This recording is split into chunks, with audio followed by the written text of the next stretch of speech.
Dito nga guys, sinubukan ko yung Noah's Ark attack. Bale, yung sa Noah's Ark, yung lahat ng troops na available dapat dala mo. Yan. Dito una kong ilalapag yung Queen. Tapos hindi ko pala siya napalitan ng ability. So yung giant yung lalabas. Basta puro mali yung lapag ko dyan. Ayan yung healer doon sa mama.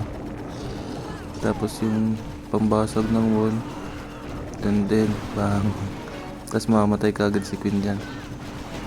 Pero okay lang kasi ang dami natin dalang troops.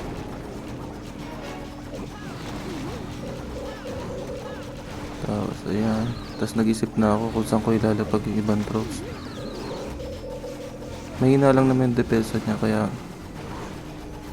lamang pa rin tayo. Tapos meron pa tayong garden. Yan, dito ko nga naisip na ilapag yan.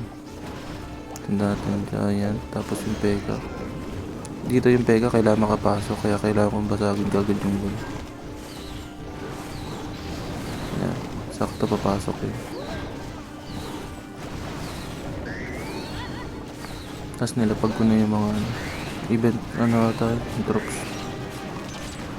Yan, babasok naman si sundan natin ang warden ability.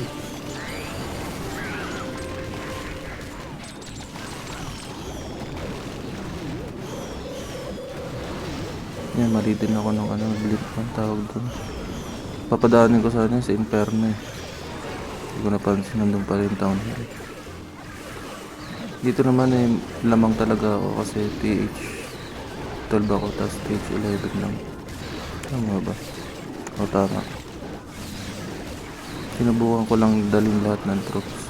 Pang lang. Katuwaan lang. Ayan. Dami ko pang spell dito. Tapos dito kung kailangan mapatay ko tong Inferno. Buti may inbi akong dala. Tapos yung breaks may skill pa kaya hindi ako kinakabahan.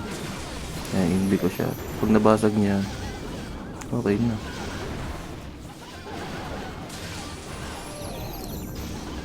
Wala na. Yun lang guys. Share ko lang to.